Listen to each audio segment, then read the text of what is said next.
Sweet. True Crime Daily. We're gonna start with this first one right on top. All the ones that are here on this slideshow, each case is just keeps getting worse and worse. We'll start with this one. We're gonna head over to Missouri. This says, True Crime Daily is where I'm reading from. Title says, Missouri man accused of killing missing woman and leaving body in woods. Published today, July 26, 2023. And this is from Clay County, Missouri. It says prosecutors are charging a 36-year-old man for allegedly killing a missing woman from Colorado and abandoning her body in a wooded area. The Missouri State Highway Patrol's Division of Drug and Crime Control announced Wednesday, July 26, that Benjamin Tyler Smith was being charged with first-degree murder and abandonment of a corpse in connection with the disappearance and death of 37-year-old Sarah Tafoya. On May 4th, Tafoya's estranded husband reported her missing after speaking to her 3 days prior when she said she was in Clay County, Missouri, with Simmons and, quote-unquote, needed help. According to the statement, on May 23rd, a witness contacted detectives and said Simmons told him he killed Tafoya in Kansas City and disposed of her body in a wooded area. Detectives spoke with Simmons 2 days later, and he confessed to killing her. He also informed them where he left Tafoya's body. Investigators later located Tafoya's remains. Simmons was in custody on unrelated charges when the Clay County Prosecutor's Office announced the indictment. There is a warrant for his arrest in Clay County, where his bond was set at $5 million cash.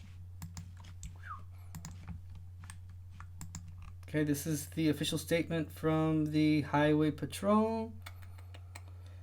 Let's see if it says anything different to what we just read.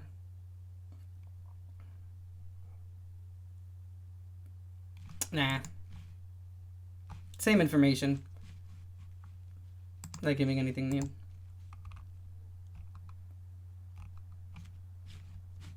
Alright. It's crazy. Let's move on to the next one. If I don't see a link on the bottom of the webpage of the article that we just read, that probably means that it's a pretty new case, and obviously the one we just read, he hasn't been arrested yet. So, like I said, we know the consequences of what happened. We sort of know what kind of happened, but not how it happened. So that is still up in the air, and I'm guessing that's why there isn't any information about it. We'll move on to this next one. Ohio babysitter charged after child suffers life-threatening brain injury. Reading from TrueCrimeDaily.com, published July 25th, 2023. This is from Springsboro, Ohio. And it says, a jury indicted a 30-year-old babysitter this week after a child in her care was hospitalized with life-threatening injuries in April. On April 3rd, the Springboro Police Department responded to Redbud Drive to a report of a 20-month-old child who had been severely injured at her babysitter's home. The toddler was transported to Liberty Children's Hospital and then to Cincinnati Children's Hospital's main campus, where she remained in the intensive care unit for several weeks. According to WXIX-TV, the victim's babysitter, Megan Carson, told police she was caring for 2 children at her home when they bumped into each other. She reportedly said the child seemed uninjured at first, but the victim soon began showing symptoms of a seizure. Carson called the child's mother and brought the 20-month-old to the hospital, WXIX reports. Medical staff reportedly told officials the victim came in with a swollen face and brain injury, and they didn't think the toddler would survive.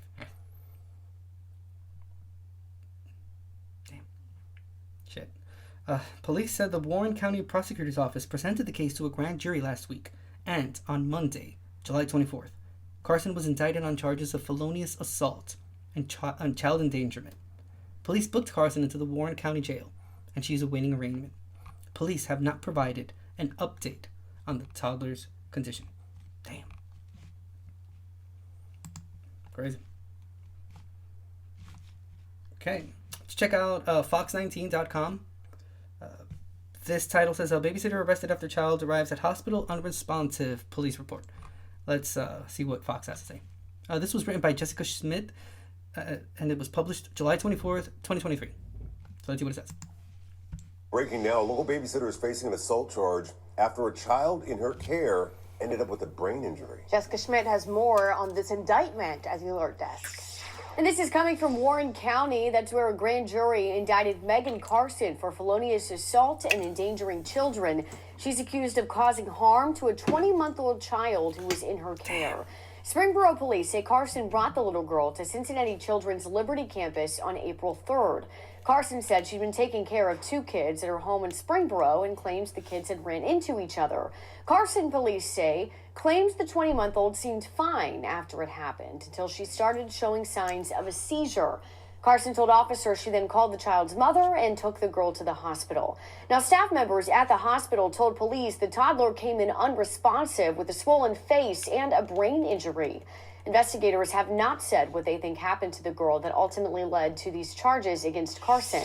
Now, in April, hospital staffers told police they did not think this little girl would survive her injuries. Oh, no. Police have not given us an update on the child's condition. At the Alert Desk, Jessica Schmidt, Fox 19 Now. Shit. Damn, that sucks. I mean, when she was indicted, I wonder what happened. What would, push this person to commit this crime and, harm this child? It's insane. It's a babysitter, too. Damn. Can't even trust someone that you're paying to take care of your child. That's crazy.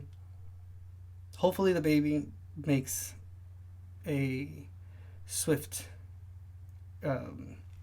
recuperation and she I'm not really sure if they specify if the baby is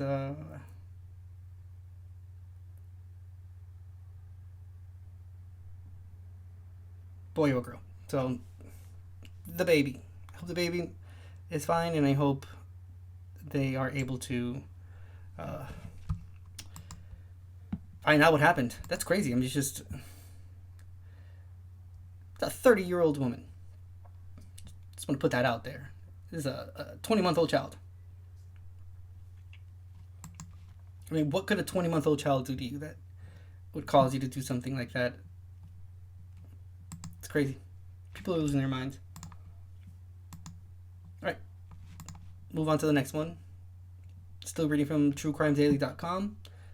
Arizona mom, son, arrested after he allegedly killed and dismembered his father. Lit remains on fire. Damn. July 25th, 2023 was when this was posted. This is in Casa Grande, Arizona. And it says, police arrested a 32-year-old man for allegedly killing his father, dismembering his body, lighting the remains on fire with his mother's help, and holding a family at gunpoint. Wow. According to a statement, on Monday, July 24th, at 1:43 a.m., the Casa Grande Fire Department responded to a structure fire on the 200 block of North Brown Avenue and saw a person running from the property. Firefighters ordered the man to stop, but he refused. At the scene, officials extinguished a blaze in a 55-gallon metal barrel and found human remains inside. Casa Grande police responded to the home and began looking into the incident. At around 2:15 a.m., 911 received a call from Christopher Chase, who allegedly said he disposed of a body by burning it and ran away when the fire department arrived. He contacted police from a home on the 200 block of North Morrison Avenue, where he allegedly held a 57-year-old woman, 68-year-old man, and 41-year-old man at gunpoint. He reportedly demanded their car keys, then called 911 to turn himself in. According to Casa Grande police, Christopher Chase and his father, Thomas Chase, got into an altercation July 22nd, which resulted in Christopher allegedly shooting and killing Thomas. After the killing, Christopher's mother, Melissa Chase, allegedly helped in the concealment and cleanup of evidence.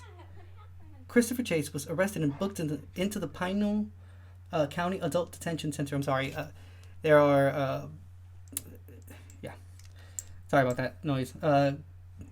I'll start the paragraph again. Christopher Chase was arrested and booked into the Pinal County Adult Detention Center on charges of murder, abandonment, concealment of a dead body, kidnapping, aggravated assault, burglary, and tampering with evidence. Wow, he's never getting out, huh? It's crazy. His mother faces charges of abandonment, concealment of a dead body, and tampering with evidence.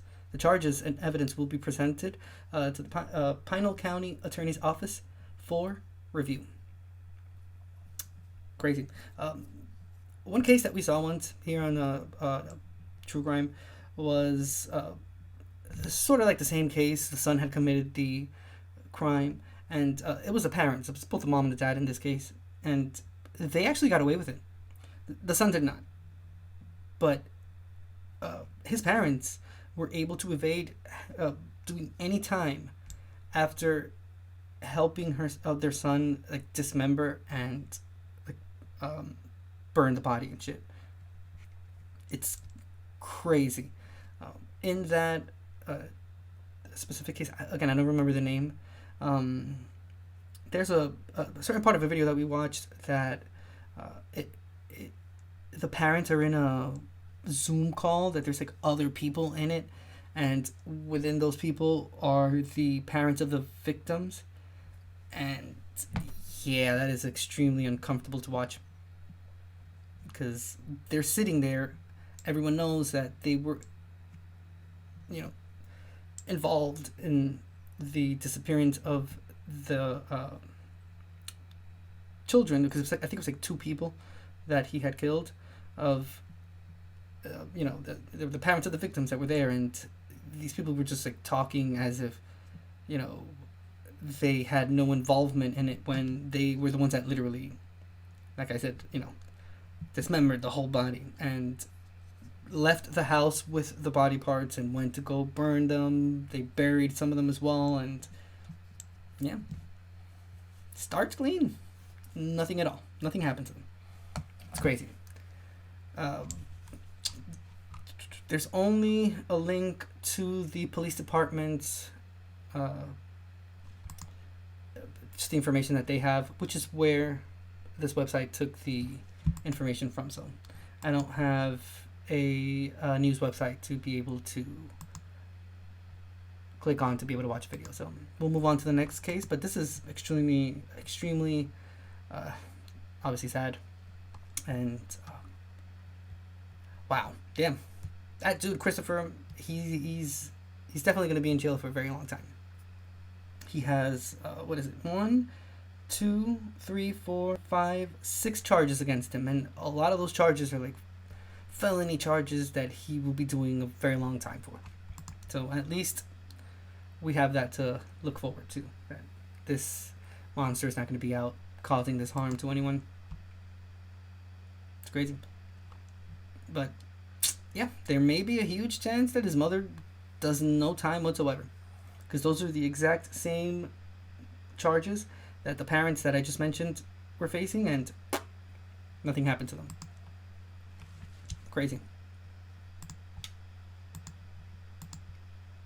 Moving on to the next one, and I mean, this is a pretty hot topic right now.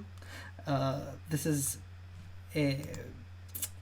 probably the most talked about topic on TikTok in the month of July when all of this was happening. But yeah, if you've been following this kidnapping case, why? I don't know. There's so much going on. There's so many problems happening. Just like, why? Why have to take it to this point? A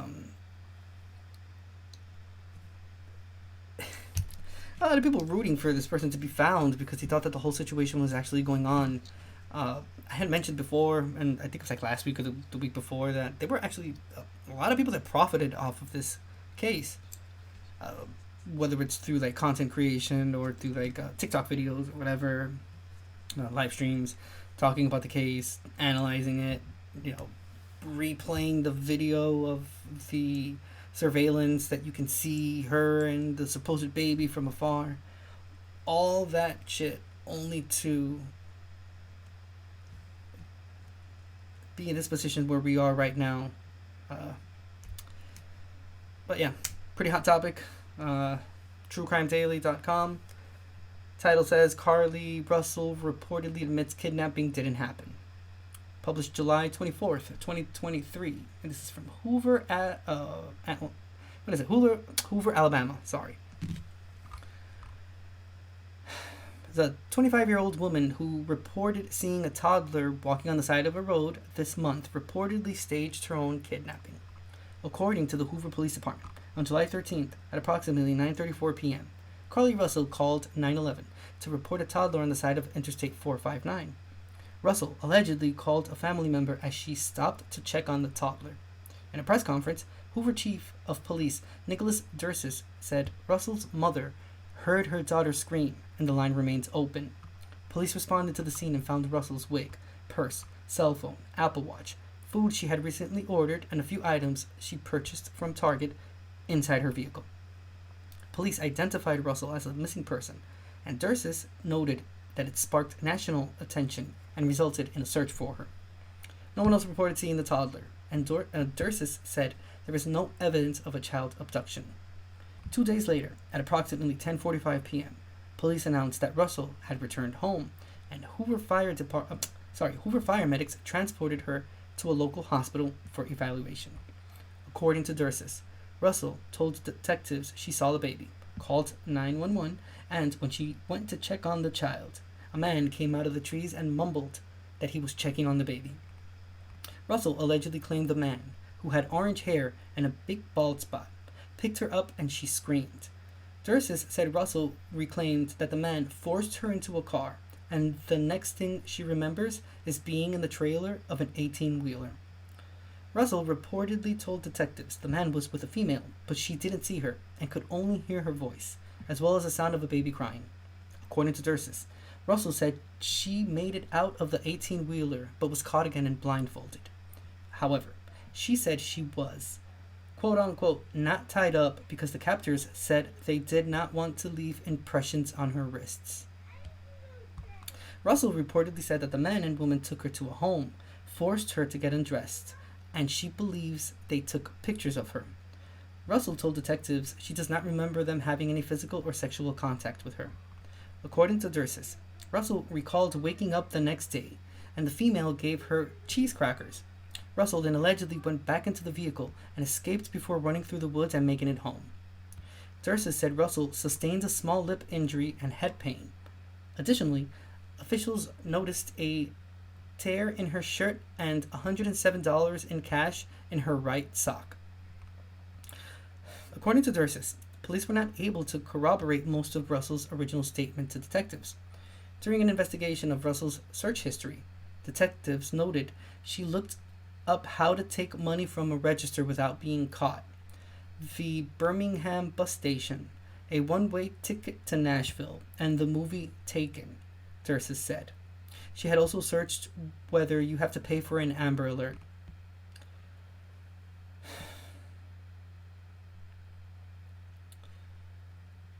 Police posted a press conference on July 24th during which Dursis read a statement from Russell's attorney on her behalf, proclaiming the kidnapping did not happen. According to Dursis, Russell's attorney said she did not see a baby on the side of the road, and she did not leave the Hoover area when she was identified as a missing person.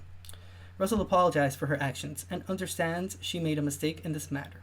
Dursis said officials are looking into possible charges. Telling you, people are losing their minds. And this confirms it.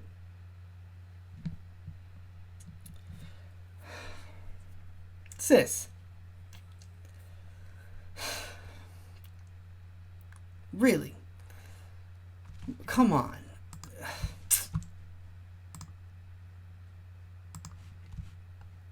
First of all, it takes away from actual cases that are happening. That's number one.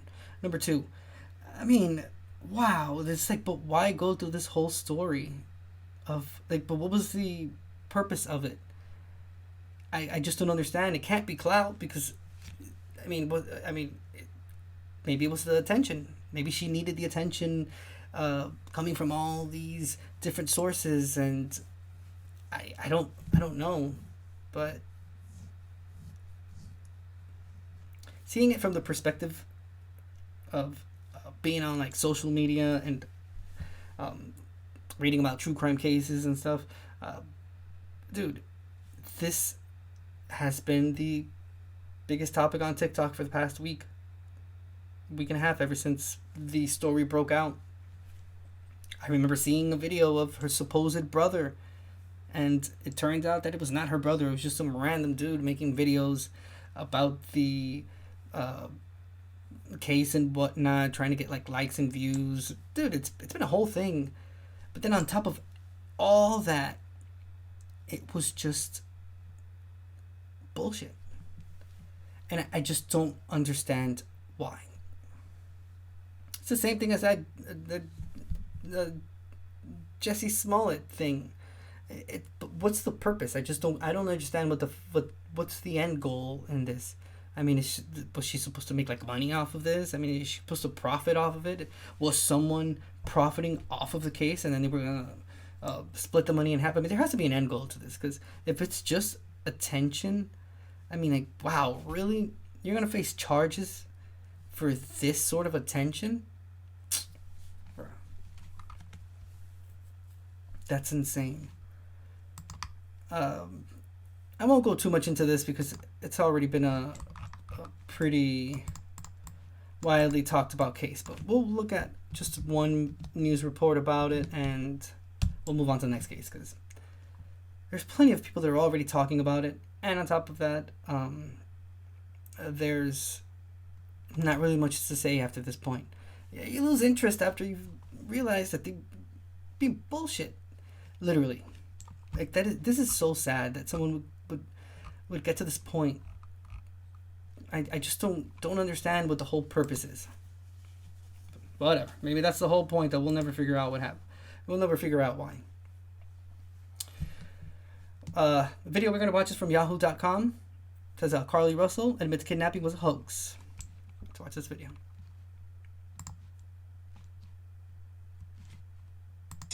Surrounding the Hoover, Alabama, have more questions surrounding the mysterious case of Carly Russell, a 25-year-old woman who vanished on July 13th after local authorities say she placed a 911 call about seeing a child on the interstate. In a July 19th press conference, investigators share that Carly has told police she was abducted following her 911 call. In a statement given to police, Carly says she was captured by a man and a female accomplice who she never saw. The nursing student told investigators she was blindfolded and eventually moved to a house, then a car that she later escaped before making it back to her family's home on July 15th. However, Hoover Police Chief Nick Dirtzes says there is no threat to public safety. He shares that the department has received no other calls about a small child on the interstate. He also details a number of searches investigators discovered in Carly's recent internet history. On July 11th at 7:30 a.m., the term "you have to pay for an Amber Alert" was searched. On July 13th, That's insane, at dude. 1:03 a.m., the day of her disappearance, the term "how to take money from a register without being caught" was searched. On July 13th at 12:10 p.m., a search for the movie Taken, a film about abduction, was conducted. Dirtzes says there are other searches that might reveal more about her state of mind leading up to her disappearance, but out of respect for her family, declined to say what those are. As you can see, there are many questions left to be answered, but only Carly can provide those answers. What we can say is that we've been unable to verify most of Carly's initial statement made to investigators, and we have no reason to believe that there is a threat to the public safety related to this particular case. The puzzling circumstances of Carly's case have generated nationwide media attention. It began on July 13th when Carly was commuting home to Hoover from Birmingham on Interstate 459 when she called 911 and a family member to report spotting a child along the interstate. Hoover police say when they arrived on the scene, the 25-year-old's vehicle was running and her belongings were there, but there was no trace of her or the child. Local, state, and federal agencies offered assistance in the search for Carly until July 15th, when, according to Hoover Police Lieutenant Daniel Lowe, the department received a call at 10:44 p.m. that Carly had returned home on foot. In an exclusive interview with NBC News that aired on July 18th, Carly's mother and father opened up about their daughter's return home. Though declined to discuss details of the ongoing investigation, they did share this message with the public.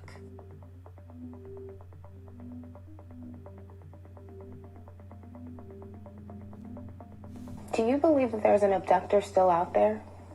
Absolutely. Wait, was that the actual message? They didn't. It was muted. They didn't. Nothing happened. Ew, what is this?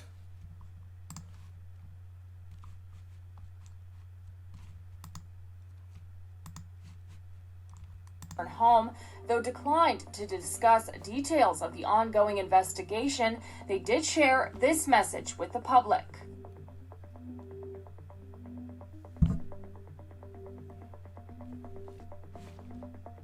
Do you believe that there's an abductor still out there? Absolutely.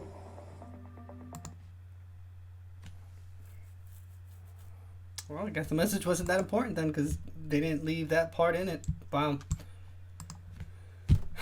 Is there enough going on? Like, lady, do you not have, like, issues? Like, problems going on in your life? I have a whole slew of problems happening to me. I'm pretty sure you watching me have a whole bunch of problems. Dude, there's so much going on in the world. Why?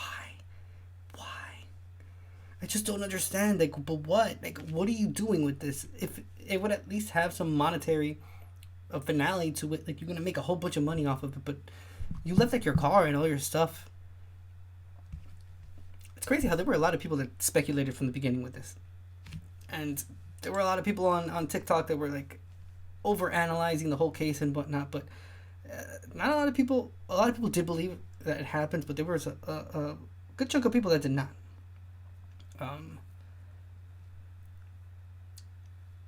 I believed it because given the situation, I mean, it doesn't sound like something that is so far-fetched. Like, yeah, dude, I've seen a whole bunch of, like, videos on YouTube and shit of, like, people going down streets and whatnot and finding, like, toddlers and children crossing the road and stuff that they have to, like, stop and help the kids, trying to figure out what house that kid came from. So, I mean, it's not,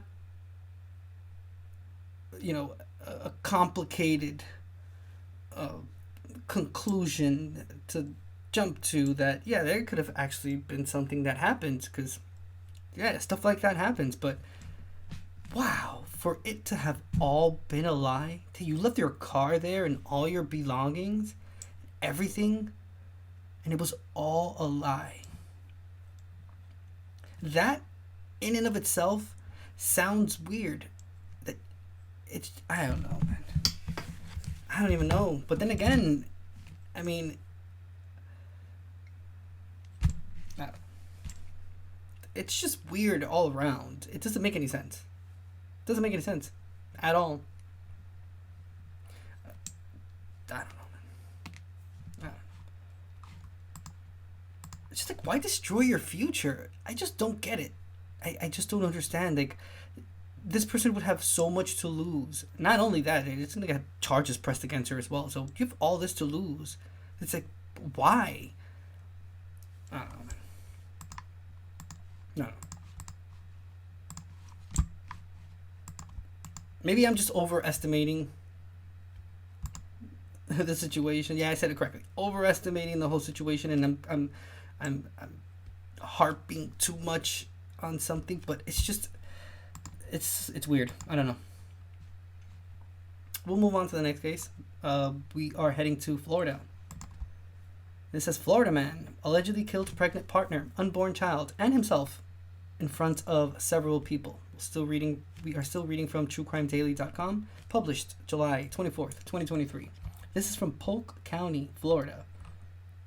And it says, the Polk County Sheriff's Office is investigating a suspected murder-suicide that reportedly left a 21-year-old pregnant victim and a 26-year-old man dead last week.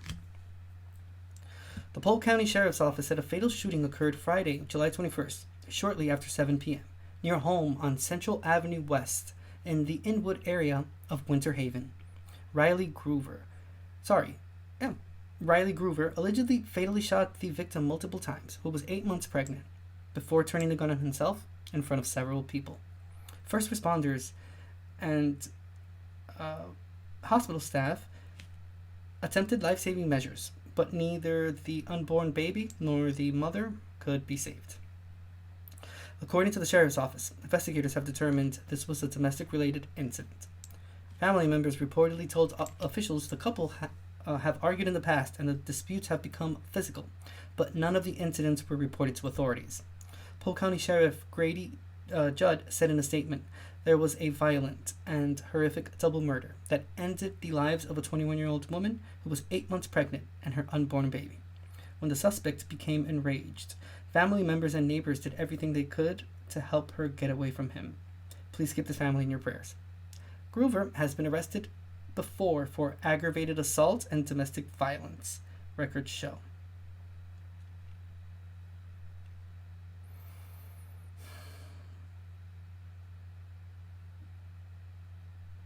Isn't it funny how they just insert that this person has been arrested multiple times before? Kind of begs the question, what was he doing out? I don't know. This bond system sometimes, it's so weird because even like cases where there's like domestic violence and stuff like that, sometimes they have postings for like bond and stuff, which, I mean, what? I don't know, man. I don't know. And then, yeah, man, the only could have done it to himself and not have to. Jesus. Crazy. This one has no video. But just look at this. I mean, it's just this soulless eyes. There's nothing there. There's nothing behind there. There's nothing. Actually, from my angle, like watching this image, it kind of seems like he has like just like black eyes, like just like completely black eyes, like you see in the movies when people are like possessed. I mean, could be possessed by an alien. Could be possessed by anything that you think is weird or evil. This looks like it's currently possessed by it because it's in the eyes and you can see those eyes. Evil. Crazy. Whatever. I don't understand what he was doing out.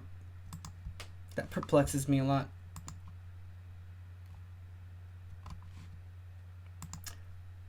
We're heading to Long Beach, California. TrueCrimeDaily.com. Title reads, Texas teens help me sign leads to arrest of a man who allegedly kidnapped and raped her. This was published July 21st, 2023. Long Beach, California, and it says, a 61-year-old man arrested several hundreds of miles from his home in Texas for allegedly kidnapping a teenage girl and assaulting her during a drive to California. According to the Long Beach Police Department, on July 9th at 10:19 a.m., officers were called to a parking lot near the 100 block of East 10th Street for an unknown trouble call. When they arrived, they found a 13-year-old who was visibly emotional and distressed. Good Samaritans reportedly saw the girl in a parked car holding up a sign that read, "Help me." The witnesses contacted 911 immediately after seeing her note. Police took an adult male into custody and learned he allegedly kidnapped the girl July 6th in San Antonio near a bus stop. He reportedly held a gun up and told her to get in his car. Detectives from the sexual assault response team determined the victim had been sexually assaulted during the trip, and other investigators discovered a replica gun that looked like a semi-automatic pistol. The suspect, Stephen Robert Sablon, or Sablon, whatever, now faces federal charges for kidnapping and transporting a minor with intent to engage in criminal sexual activity. But he had already sexually assaulted her, so okay. According to the U.S. Attorney's Office for the Central District of California, on the day of the kidnapping, Sablon allegedly pointed a gun at the victim and said, "If you don't get in the car with me, I am going to hurt you." The teen complied because she was afraid for her life. Sablon reportedly asked the teen her age, and she told him she was 13 years old but had a friend in Australia. He allegedly offered to take the girl on a cruise to visit her friend, but she had to do something for him first. He reportedly sexually assaulted her 3 times during the drive from Texas to California. On July 9th, Sablon stopped at a laundromat in Long Beach, and the girl wrote the "Help Me" note while he went inside. When police got to the scene, they found Sablon standing outside the car, and the girl mouthed, "Help." While searching his vehicle, police reportedly found a written sign, handcuffs, and a BB gun. Long Beach police confirmed the victim was a runaway out of San Antonio. If convicted, Sablon could face up to life in prison. Wow. Holy shit. I'm confused about the intent to engage in criminal sexual activity if he had already assaulted the victim 3 times from Texas to California. Shouldn't he be convicted for straight up doing that instead of an intent? I don't know. Damn it, I guess this is all just like really, really recent, the information posted, because there is no actual video. There's just a link from the U.S. Attorney's Office for the Central District of California, and there's a Long Beach Police Department statement. So there's no actual news coverage on it, but good for this teen for thinking quick and taking that opportunity to be able to save herself. Yeah, it's crazy. More so, this situation that happens a lot. Many times does not have the I don't call it a happy ending because the experience is still there and this person still had to go through all that, the victim, but in this case she was able to get out of the situation. Many cases are they're not so lucky and they don't have that same opportunity to be able to save themselves in that manner. So good for this person for taking charge of the opportunity and realizing that she just had that small second to be able to kind of react and took advantage of it. So hope this monster is locked up for the rest of his life. And if there is reincarnation, when he comes back, he goes straight to jail again. Serve a few life sentences. It doesn't sound like this is the first time this person has done it before. It seems like this is repeated offenses that this person has done to other victims. He just doesn't seem like he's ever been caught. But now he was caught. And yeah, hope he goes to jail. Hope he becomes someone's bitch in jail. Oh yeah. I think we're done with these on top. Oh no. Yep. We're done with these on top. We will continue to read all the ones that come down. Some of them are repeated, so obviously I'm not going to read the ones that I already read, but we're heading to New York. TrueCrimeDaily.com. This one reads, New York man sentenced to at least 25 years in prison for killing woman found decomposing in pond. Published July 26, 2023. This is in Brand, New York. It says, a judge has sentenced a 40-year-old man to 25 years to life for fatally shooting a woman whose body was found in a pond. The Erie County District Attorney's Office announced Keith Hernando Jr.'s sentence Tuesday, July 25th. He was convicted June 15th of second-degree murder for the shooting death of Gina Baca. The sentence is the maximum the judge can impose. According to the district attorney's office, Ronaldo shot and killed Baca on June 26, 2021 with a shotgun and left her body in a wooded area. She was reported missing and found several days later, on July 1st. The Buffalo News reports Baca was shot 3 times and her decomposing body was located in a pond near Route 438. According to WIVB TV, Ronaldo and Baca were in an on-again, off-again relationship. Wow. Crazy. Shot her 3 times with a shotgun.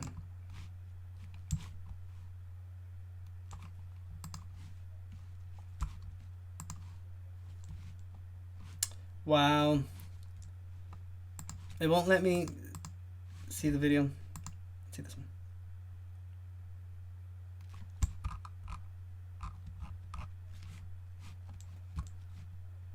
No video on this one. This one has the same information that we just read on True Crime Daily. So I won't jump into this.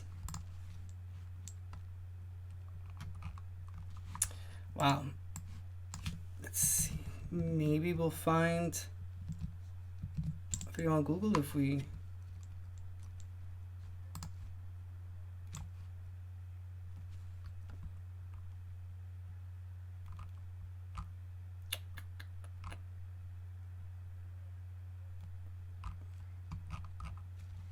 Nah.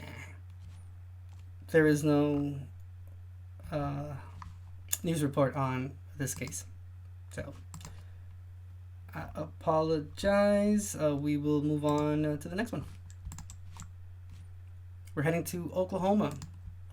TrueCrimeDaily.com. This is 2 Oklahoma men arrested after body found in wooded area. This was published July 26, 2023. And this is in Stillwater, Oklahoma. And it says 2 suspects are in custody in connection with the death of a man whose body was found last week. On Friday, July 21st, shortly before 10:30 a.m., the Stillwater Police Department responded to the 400 block of South Drury and found a body in a wooded area.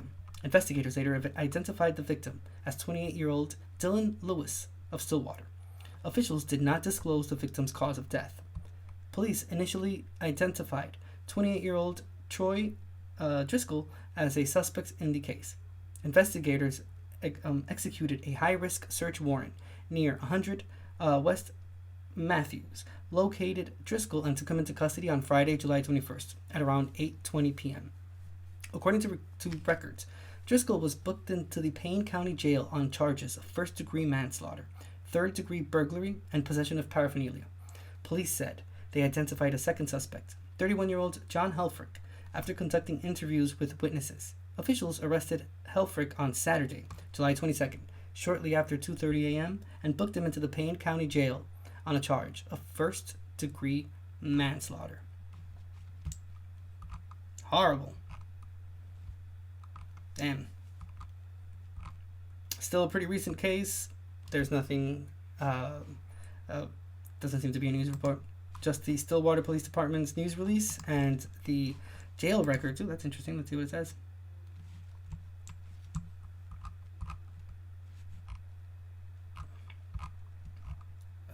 Well, here's one of them. All of his charges right there. It's a lot of people. A lot of people. I was not expecting to see all the inmates like that. Crazy. Mind you, this is all public information. I literally just clicked on the Payne County jail records. All pictures are there. Every county and every town and state and whatnot has like their different laws that, you know, in regards to like public records and whatnot, but the majority have, or yeah, the vast majority of them have like open records that you can check out like all this information. For example, where I lived in Northern California, they also have like the they publish the phone calls. So in the newspaper, or there's like a website that's for the town, they would publish all the phone calls that were made to 911. And that in and of itself is, it's hilarious, because small towns, people call the cops for like the weirdest things. So you just read through it, and some are just like bullshit things, but some of the phone calls that they receive are like, holy crap. I don't remember them that much. I remember one of the calls was like a cat. Another one was a neighbor dispute and whatnot. But sometimes the calls would get a little weird. Not gonna lie. In this case, Payne County has all jail records online. There are other states that have it that way as well. I know Florida has it like that as well, and you can check online, like inmates and whatnot, with the charges and everything. So, yeah, just so there's no mistake in who you're looking for. TrueCrimeDaily.com. We're going to Boston. This is Boston man allegedly punched a woman in the face because she didn't say good morning to him. I'm telling you, people losing their minds. July 26th, 2023 is when this was posted. Boston, Massachusetts. A 33-year-old man was arrested for allegedly punching a woman repeatedly and fracturing her nose because she did not say good morning to him as he walked by.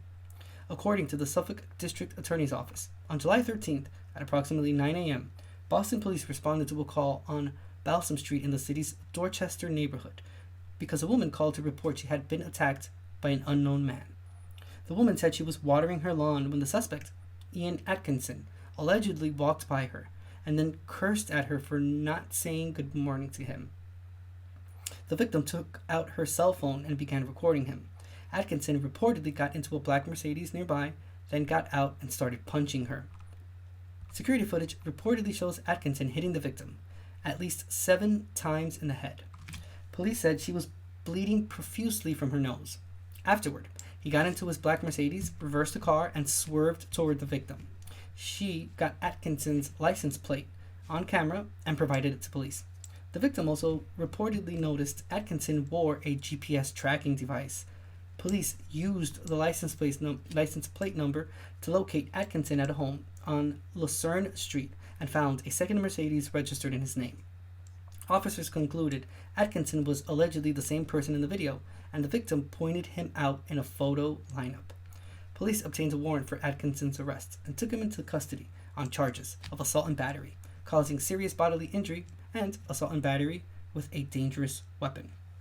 According to the district attorney's office, the victim sustained a fractured nose and subjunctival hemorrhage to her left eye. She reportedly bit Atkinson's shoulder during the incident. District Attorney Kevin Hayden said, "It's difficult to comprehend the viciousness and randomness of such an attack, in this case on a stranger doing nothing more than watering her lawn, all over a perceived and perhaps non-existent slight.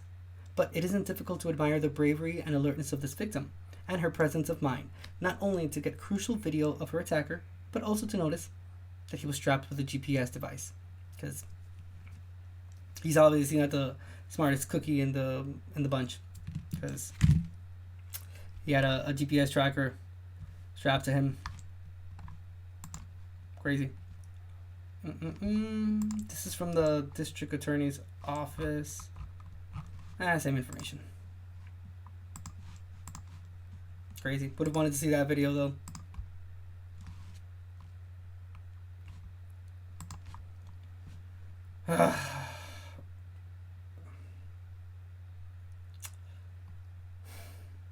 TrueCrimeDaily.com. Maryland father arrested after 6-week-old infant hospitalized with fractured bones. Published July 26, 2023. This is from Frederick, Maryland. 33-year-old father faces child abuse charges after his baby was treated for multiple fractured bones this month. On July 19th, Child Protective Services reported possible child abuse to the Frederick Police Department after a 6-week-old infant was transported to the Frederick Health Hospital and then to the Children's National Hospital in Washington, D.C. for several fractured bones and other severe injuries. According to police, detectives conducted interviews with local residents and medical staff and searched the home where the alleged abuse occurred. Police then identified the victim's father, Keith Lewis, as the primary suspect, because of course. Police located Lewis on Friday, July 21st, and booked him into the Frederick County Detention Center on a charge of first and second degree child abuse. Police say Lewis appeared in court for a hearing on Monday, July 24th, and his bond was reduced to $10,000. Officials did not provide an update on the infant's condition. Wow. This is the child's father. That's insane.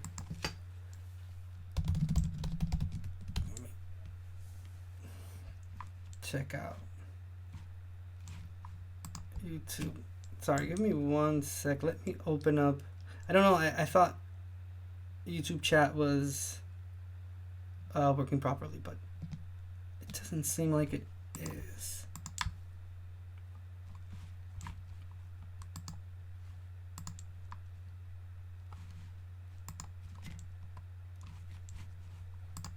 Sorry, just 1 sec.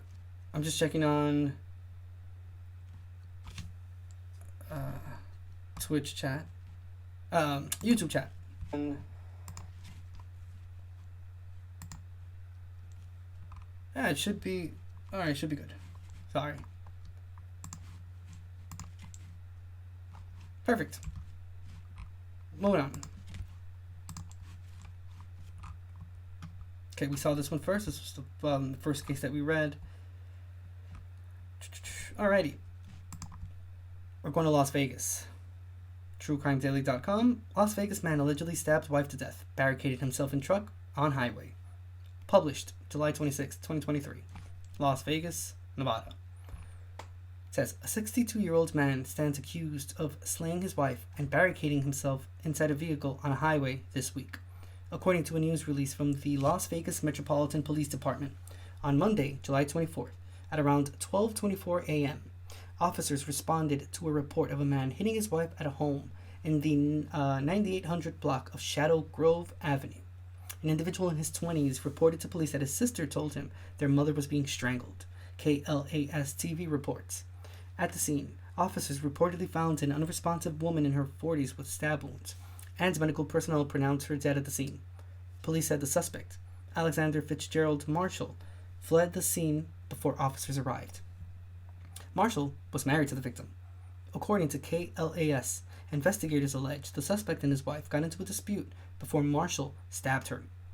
The suspect allegedly fled the scene before officers arrived and barricaded himself inside a maroon Nissan pickup truck near Interstate 215 and Peckles Road.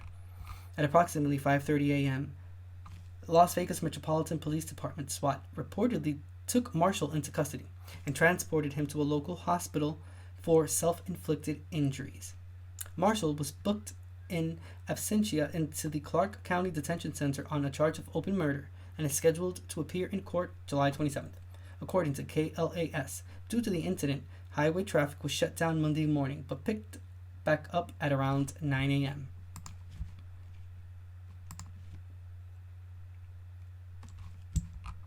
Let's see. Oh.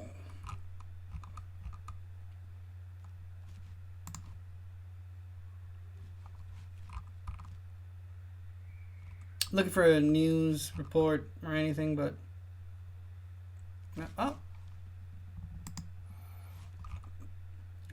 yes, these are the ones that are always here right behind me, and I saw it pop up now, so I'll take the ad blocker off and we'll see what the news says about this.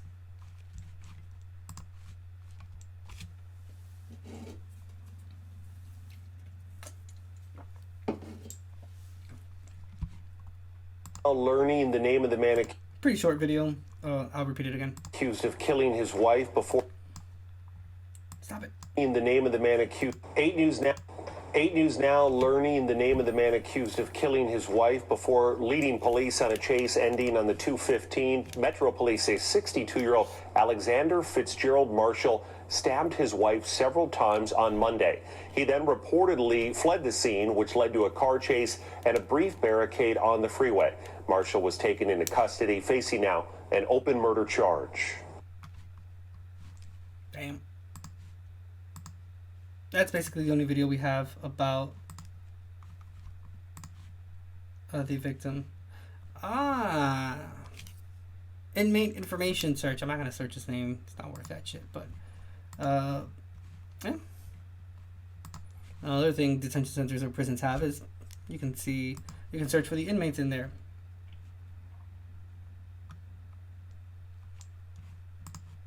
Heading over to Maryland again, TrueCrimeDaily.com. This is a Maryland woman wanted for allegedly killing her roommate during fight over $10. Published July 26, 2023. This is from Prince George's County, Maryland. Police issued a warrant for a 21-year-old woman for allegedly stabbing her roommate at a restaurant during an argument over suspected stolen money. According to a statement, on the afternoon of July 8th, officers from the Seat Pleasant and Prince George's County Police Department responded to a stabbing call at a restaurant on the 5900 block of Martin Luther King Jr. Highway. When they arrived, they found 62-year-old Mervyn Daniel injured. Medics transported him to a nearby hospital, where he was pronounced dead. The Prince George's County Police Department said Daniel lived in the house as a suspect, Raika Poston, and 37-year-old Jesse Cully. Investigators identified Poston and Cully as the two people involved in the stabbing. Police arrested Cully this week on a charge of accessory after the fact and have issued a warrant for Poston's arrest for first-degree murder and other related charges. The statement says Daniel was stabbed during a dispute. According to court documents cited by NBC Washington, Poston and Cully began arguing with Daniel at the restaurant where Daniel worked. She and Cully reportedly left the restaurant but came back and she fought with him over $10 she said was missing. Then, she allegedly said in the restaurant, "I will kill everybody in this store." Poston reportedly stabbed Daniel with a bread knife. Oh shit. And she and Cully ran through a back door. Officials found Daniel's body in the bathroom. Wow. Do you understand how hard you have to stab someone with a bread knife? You're not really... Yeah, it's a bread knife. It's not meant to be sharp like that. So, just imagine the amount of strength that has to go into stabbing someone like with something like a butter knife. The name in and of itself tells you what that's best for. Butter. Insane.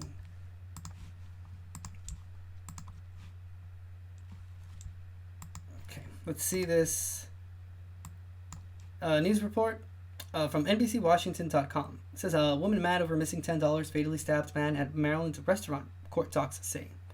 And then not only that, she did it in front of everyone. So it was literally in front of all the people that were in the restaurant, probably enjoying their food and whatnot.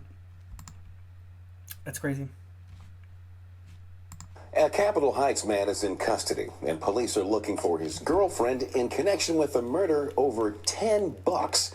This happened earlier this month at a Seat Pleasant restaurant. News 4's Derek Ward spoke with a local business owner. There has to be something else besides the $10. There has to be some backstory to it. People show up disappointed to find that this popular Seat Pleasant soul food restaurant is closed. Skip Fletcher, who works next door, says he's known 62-year-old Mervyn Daniel, a fixture at the business, for years. You don't find people like him. Yeah. I don't care where you go. Daniel worked part-time at the Keith and Sons Soul Food Cafe, in addition to a job at the Washington Post. Worked hard every day. Came on the weekend to help his family members run the restaurant. Police were called to the restaurant on Saturday, July 8th, around 4:15 in the afternoon. They found Daniel. He'd been stabbed, and he was pronounced dead at a local hospital. Police are looking for Rakia Poston in connection to the stabbing. Authorities believe it was over some missing money. According to charging documents, Poston and her boyfriend, Jesse Cully, who's now in police custody, showed up at the cafe and got into an argument with Daniel. After employees separated them, Cully and Poston left, but only briefly. And I saw her go across the street. And when she came back, she took her shirt off and went on side of the liquor store and went around back. Charging documents say then the pair went back to the cafe. Poston, upset over the money she said she'd lost, began yelling threats and again confronted Daniel in the cafe's kitchen. Police say she grabbed a butter knife from the counter and attacked him. I heard somebody say somebody was stabbed in the restaurant. And I went around and I said, I don't know who it is. But when I got to the back door, it was Mervyn. Mervyn Daniel was born in Scarborough in the Republic of Trinidad and Tobago. Police say he shared a house with the suspects in his murder, Rakia Poston and Jesse Cully. They were less than half a mile from where the stabbing occurred. Cully is being held as an accessory after the fact. Police say he helped Poston get away. Rakia Poston is charged with first-degree murder. And according to investigators, the amount of money at the center of the argument, $10. $10, the worth attached to a working man's life. I just miss him, man. And I wish it wasn't him. In Seat Pleasant, Derek Ward, News 4.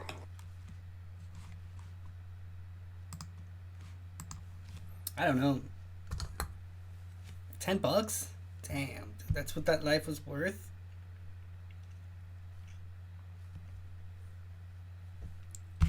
I don't understand what people are thinking.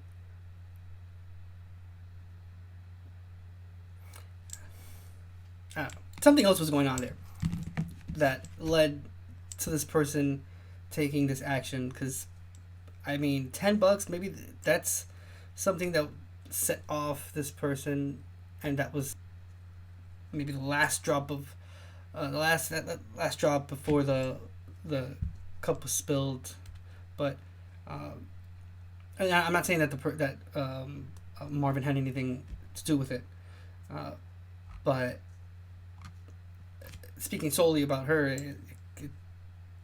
yeah, something else happened, because the $10 story is not cutting it out for me.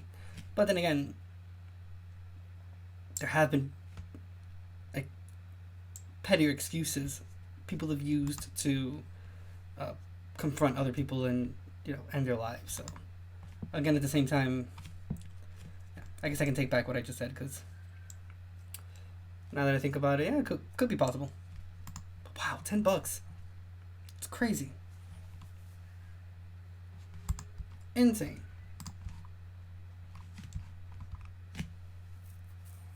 Moving on to the next one. Let's go to Indiana. TrueCrimeDaily.com says Indiana couple charged with. I'll start over again. Heading to Indiana, TrueCrimeDaily.com. It says Indiana couple charged after 5-year-old who tested positive for cocaine fatally shot 1-year-old brother. Published July 26, 2023. This is from Lafayette, Indiana. It says a 24-year-old woman and a 27-year-old man were arrested on child neglect and other charges this week after a 5-year-old boy fatally shot his 1-year-old brother in March. On March 28th, at approximately 3 p.m., Lafayette Police Department officers went to the 500 block of Westchester Lane for a report of a shooting and found the infant deceased inside from an apparent gunshot wound. Detectives concluded the boy was fatally shot by his older brother after he accessed a gun in the apartment where he and his family lived. Almost exactly 4 months later, on July 24th, LaPorte City Police Department officers arrested Shatia Welch and Deonta Jackson following a traffic stop. The Lafayette Police Department announced they were taken into custody on preliminary charges of neglect resulting in death, 2 counts of neglect resulting in bodily injury, conspiracy to commit dealing a narcotic drug, possession of a narcotic, conspiracy to commit dealing cannabis, possession of cannabis, and possession of drug paraphernalia. Jackson reportedly is also being charged with obstruction of justice. According to the Lafayette Journal and Courier, the victim sustained a fatal gunshot wound to the head. He reportedly had cannabis in his system, while his 5-year-old brother had cocaine in his blood. The probable cause affidavit cited by the Lafayette Journal and Courier says Johnson switched his story multiple times. He reportedly said he woke up on the couch, saw the 5-year-old on the couch, heard a boom, took the cannabis to the car, then found the 1-year-old victim. While searching the apartment, officials reportedly discovered over 90 fentanyl pills. Welch reportedly told police she kept the firearm under her bed in a safe, but she took it out a few days before the shooting. Police later found the gun on her dresser. Tippecanoe County Jail records show they are both being held without bond. Wow.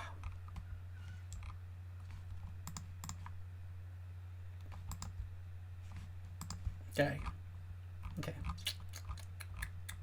So I guess trying to see if there's anything to add from jconline.com. Parents charged in shooting death of 1-year-old son, written by Ron Wilkins for the Lafayette Journal and Courier.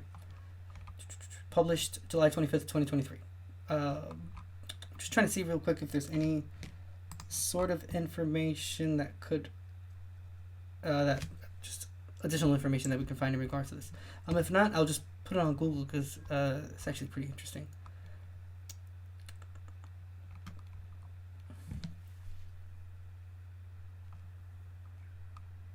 What I don't understand is, it says because the victim's 5-year-old brother tested positive for cocaine, according to prosecutors. But I'm trying to see what part of the whole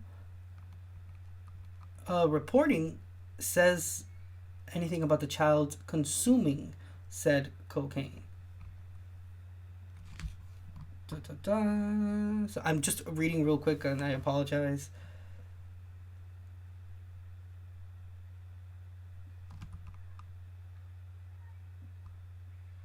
And the 1-year-old had cannabis in his blood. I guess, I mean, maybe if the father was smoking around his son, maybe the secondhand smoke, that could be. But I don't understand how the 5-year-old brother tested positive for cocaine. That's crazy. Wow. Because I know that with heroin, if you consume heroin, let's say a woman consumes heroin, I guess when they're pregnant, that could transfer, I guess, over to the child. But I didn't know that could happen with cocaine, and it's just weird because how did the child? I mean, did he consume it, like put his fingers in it and put it in his mouth? Did he take like the bag? Like how did 5-year-old have that substance in his blood that tested positive for?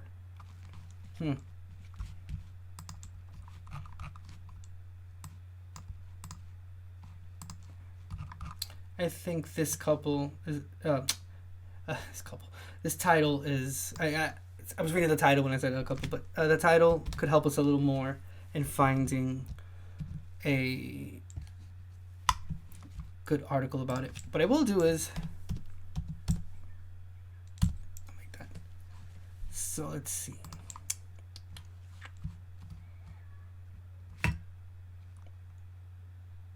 I'm thoroughly confused. This is from NBCnews.com. Indiana 5-year-old tests positive for cocaine after shooting baby. Lafayette police found 16-month-old Isaiah Johnson dead from a gunshot wound to the head inside this apartment at Romney Meadows on the afternoon of March 28. Deontay Johnson told police he was asleep on the couch when a loud boom woke him up. His son Isaiah had been shot in a bedroom upstairs.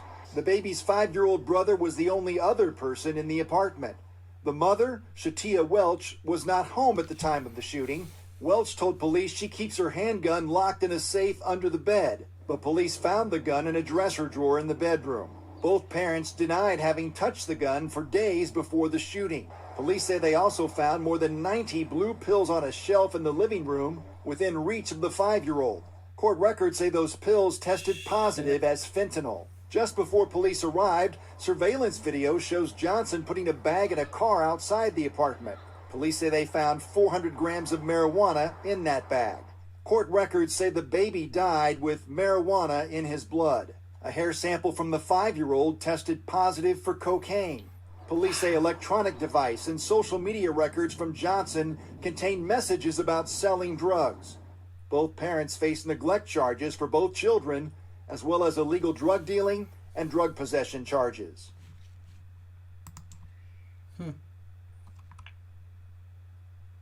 Even if they're drug dealers, it still doesn't explain how the child had that substance in his blood. Like, it wasn't even like a urine test or anything. It was like a hair follicle. So just so that we can like kind of be on the same page, 'cause I'm also curious. I'll ask. Let's see. Which drug test is more effective? Blood tests. Huh. Interesting. Okay, so the most accurate drug test. We're reading from ReliaLabTest.com.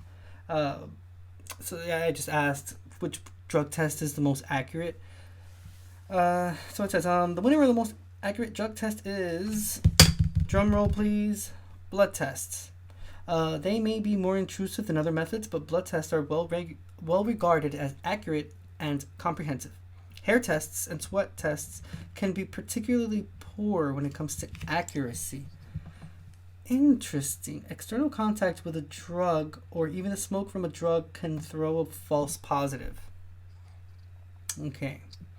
So,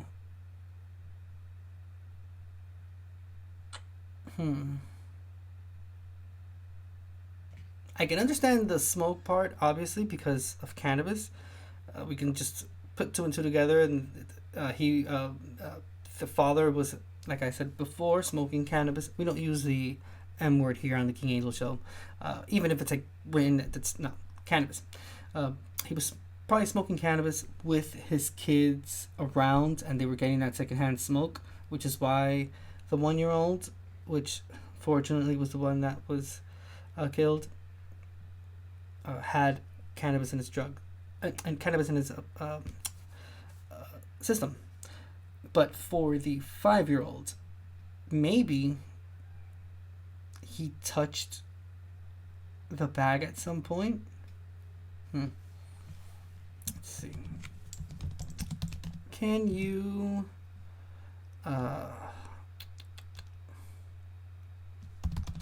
okay, so let's see. Can you hide from skin contact?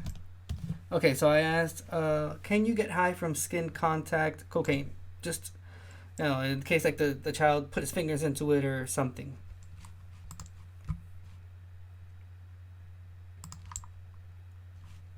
Okay. This is from pubmed.ncbi.nlm.nih.gov. Wow. It's a National Library of Medicine. It's a National Center for Biotechnology Information. And it says on the dermal absorption of cocaine. So, let's see. It says 5 milligram dose of cocaine-free base applied to the volar forearm skin surface of a volunteer resulted in a maximal urinary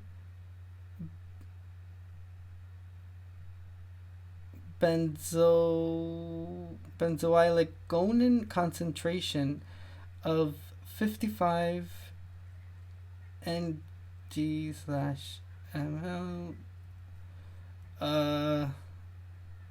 I guess so. Okay.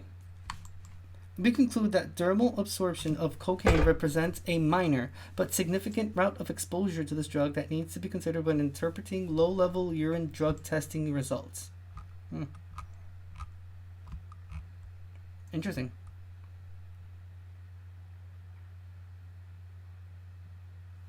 So, I guess there is a chance that, yeah, maybe the child did come in contact with that bag at some point, and maybe they put his fingers into it or something, or had some type of contact with it in his skin that was absorbed.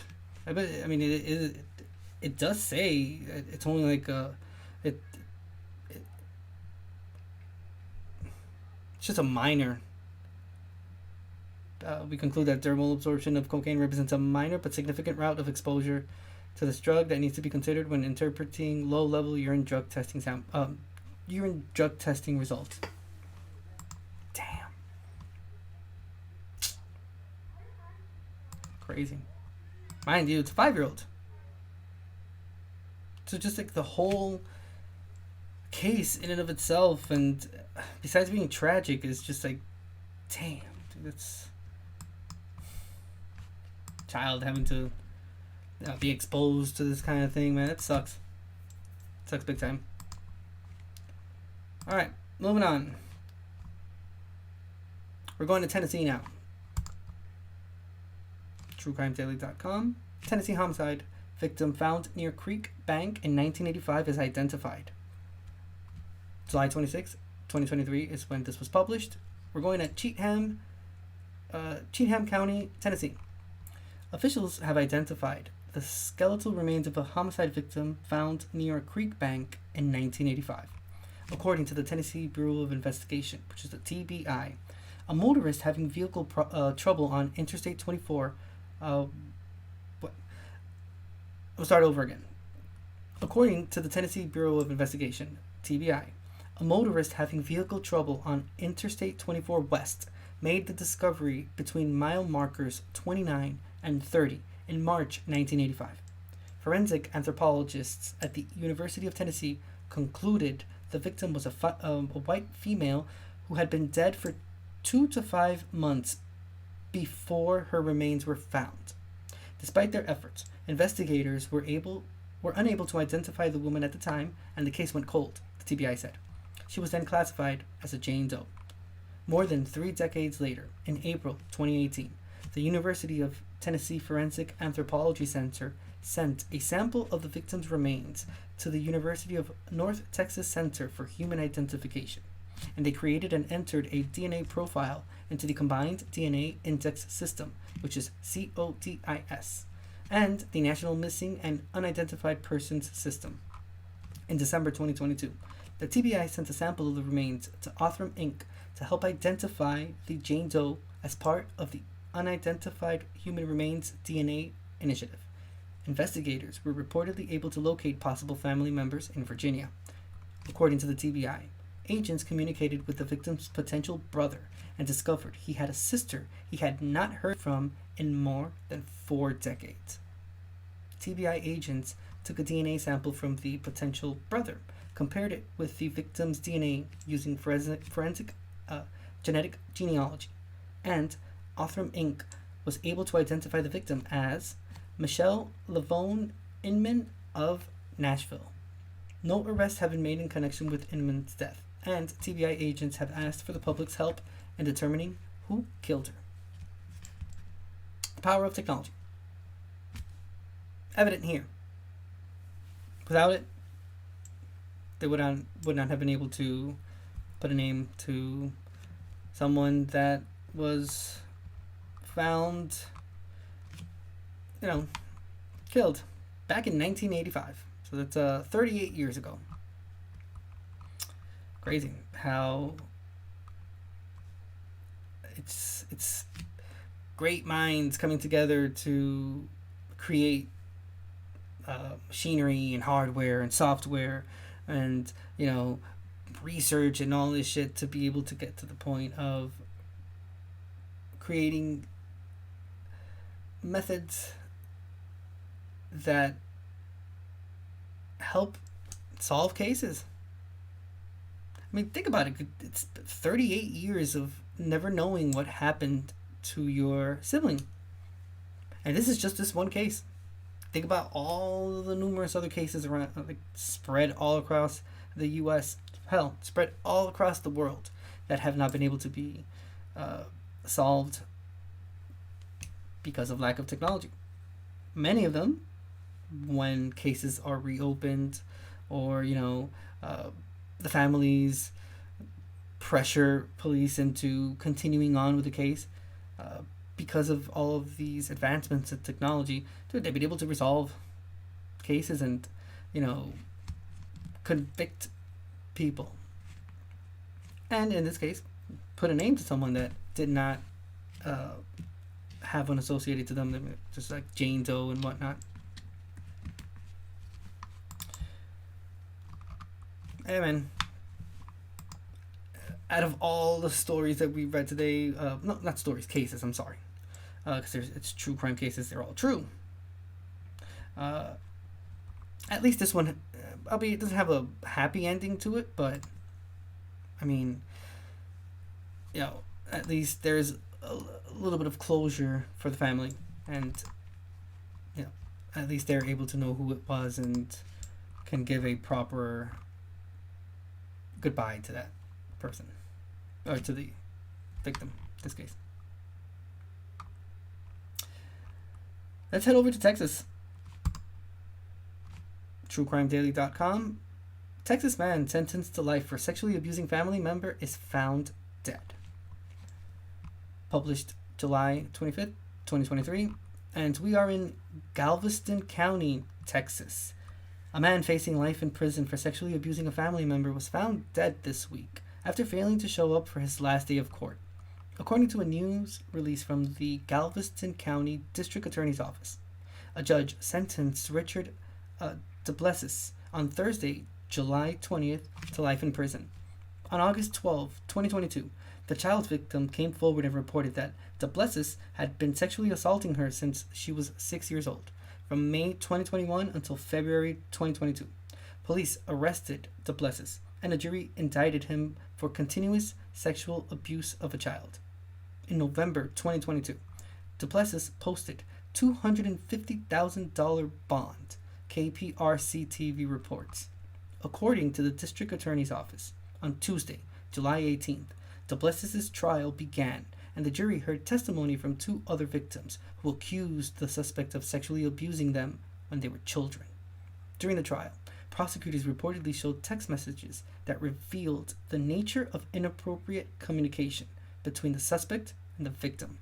The district attorney's office said the jury deliberated for less than 10 minutes before returning the guilty verdict. Chief Assistant District Attorney Renika Henson said in closing arguments that the defendant took advantage of the victim's trust and innocence. Henson added, the defendant has shown he is a predator and he preys on young girls that can't protect themselves. According to the district attorney's office, Duplessis failed to show up for his final day of trial, and officials began searching for him on an open warrant for his arrest. The search for Duplessis ended this week on Tuesday, July 25th, when a neighbor noticed an odor and discovered Duplessis had hanged himself at a family friend's home, KPRC reports. Prior to his recent sentencing in 2016, Duplessis reportedly sexually assaulted a child in Galveston County and was found guilty of a lesser charge of endangering a child. The next year, in 2017, KPRC reports he allegedly sexually assaulted another child in Harris County, but that case was dismissed. Fucker. Archie, you monster. Man.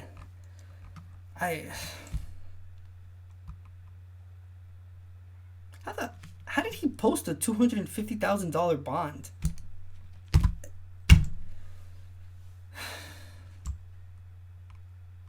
That is some bullshit.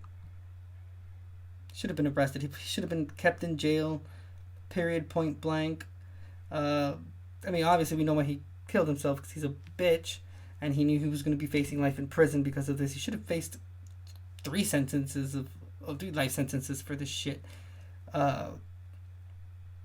I've talked about it before here. I've seen like TikTok videos of us. It's this one dude that he was released from prison, but he was there for a while, and he just like tells stories of things that have happened, that he's seen, that have happened in jail and whatnot, and the many interactions and whatever. Someone asked him in one of the comments in the video, what was the treatment like for the different types of crimes that people were arrested for, and the worst one is anything that has to do with like children and shit. So he knew that he was gonna have a really horrible time in jail.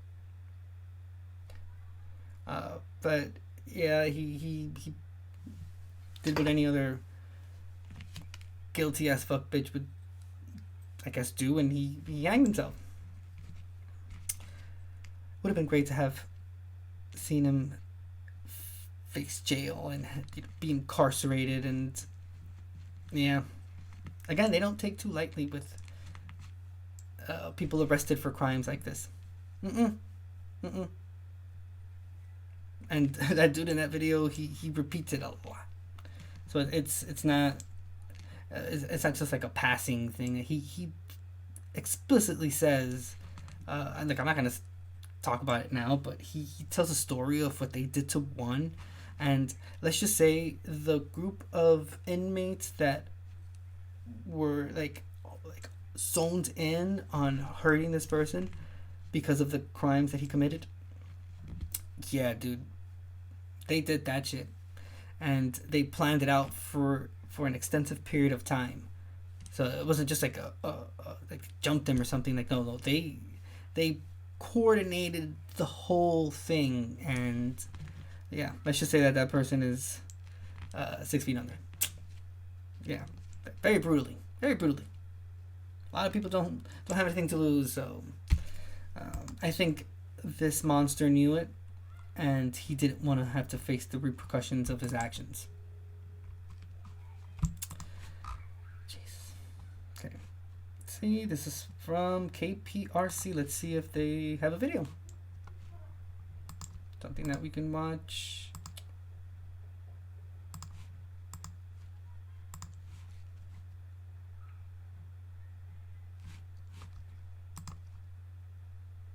Okay, this is from click2houston.com. A manhunt ends after child sex abuser who fled trial before receiving life sentence found dead inside house in Galveston. It's right behind me. Sorry. New at 10 tonight, an urgent search underway for this man, a convicted child sex abuser who's supposed to be going to prison for life. Thanks for joining us here at 10. I'm Lisa Hernandez. And I'm Candace Burns. Keith and Daniela are both on assignment. A Galveston County jury found Richard Duplessis guilty last week, but tonight he is nowhere to be found. KPRC 2's Bryce Newberry is in Galveston tonight with how he got away. Richard Duplessis showed up to his trial here at the Galveston County Courthouse 2 days in a row, but on the third day, when he'd learned his fate, he was not in the courtroom, and now 5 days later, that intense manhunt is underway. 41-year-old Richard Duplessis is on the run tonight after a Galveston County jury deliberated for less than 10 minutes and handed down a life in prison sentence. Not only was he found guilty, the jury determined that he needed the maximum punishment in prison. The maximum punishment for continuous sexual abuse of a child after his September arrest by Galveston police when a family member claimed he abused her. She outcried that he had started sexually abusing her from around the age of 6 or 7 until she was 8. Duplessis got out of jail on a $250,000 bond in November. During his trial last week, 2 past victims testified against him. In 2016, he was accused of sexual assault of a child, but got convicted of a lesser charge of endangering a child. Then in 2017, he was accused of the same crime again, but Harris County court records show the case got dismissed. It's really important that we find him. Once caught, a judge will read Duplessis his life sentence before he's taken to state prison, where he won't be eligible for parole. It's a very weird situation. In my career, it's never happened before. Tonight, the U.S. Marshals Gulf Coast Violent Offenders Fugitive Task Force is following every lead they get in a very active search for Duplessis. They're asking for anyone with information about his whereabouts to contact the Galveston County Crime Stoppers. On the island tonight, I'm Bryce Newberry, KPRC 2 News. All right, thank you, I'm guessing this was obviously before the search for the he was caught. fugitive who sexually assaulted an underage relative has ended. Investigators say 41-year-old Richard Duplessis took his own life. His body was found at a family member's house in Galveston. Dude, what a fucker, bro. Not only did he commit these horrendous crimes, but then he did this in someone else's house. He didn't even do it in his own home. Like, bruh, you couldn't even have the decency of doing that shit in your own house. Have someone else have to clean up all that shit and have to live with that trauma of having someone having done that in their home. They probably have to move from there. Obviously, you know that house is probably going to be devalued now because, you know, it's on the news. How are they going to keep that away from people? Like real estate agents and whatnot. They have to disclose the stuff that happened there. Or I would imagine that that's what they would do. It's not very hard to put the address on Google and try to find out if anything pops up on a news report. And if they do that, they're going to find this. So, wow. Like all around like horrible like piece of shit. Jeez. Let's move on. Wow.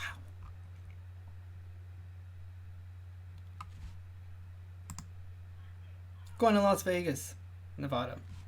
Man accused of killing grandmother and 2 others allegedly wanted to put them in a garbage disposal. That's from TrueCrimeDaily.com, July 25th, 2023 is when this was posted. Like I said, Las Vegas, Nevada.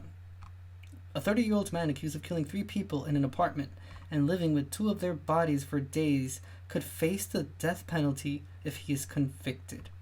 On June 27, Las Vegas Metropolitan Police Department officers were called to an apartment complex on the 9100 block of West Flamingo Road about a man attacking people.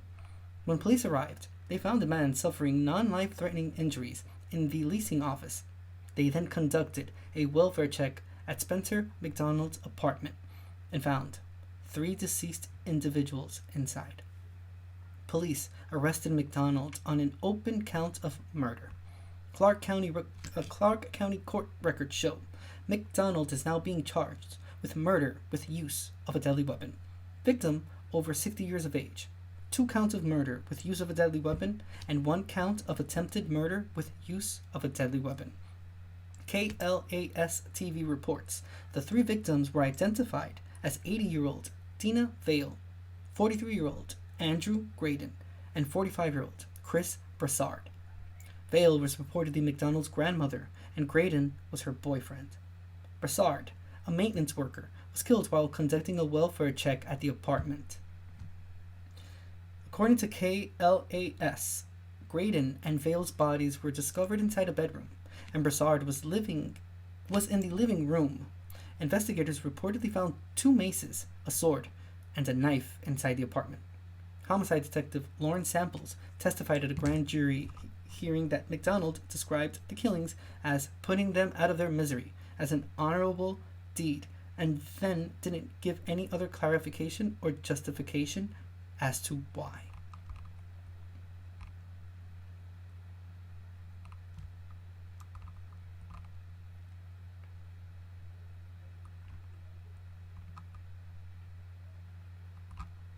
McDonald allegedly said he didn't call anyone after reportedly killing the victims, and he had a plan to chop them up with an axe and put them in the garbage disposal. But then he realized that was probably going to be a little bit more work than he planned on. Following the killings, McDonald reportedly continued, just kind of going about his weekend by getting coffee and going to the gym.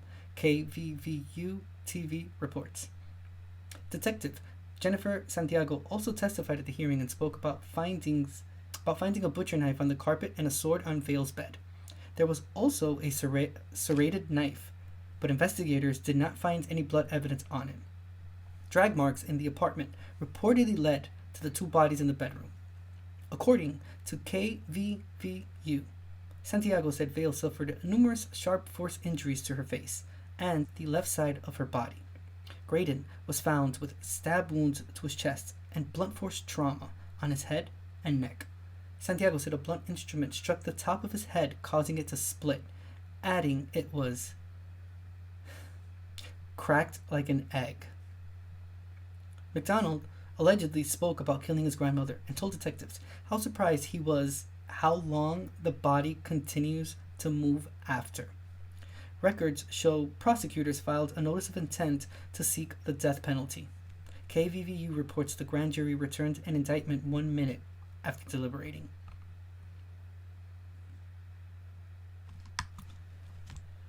Holy cannoli.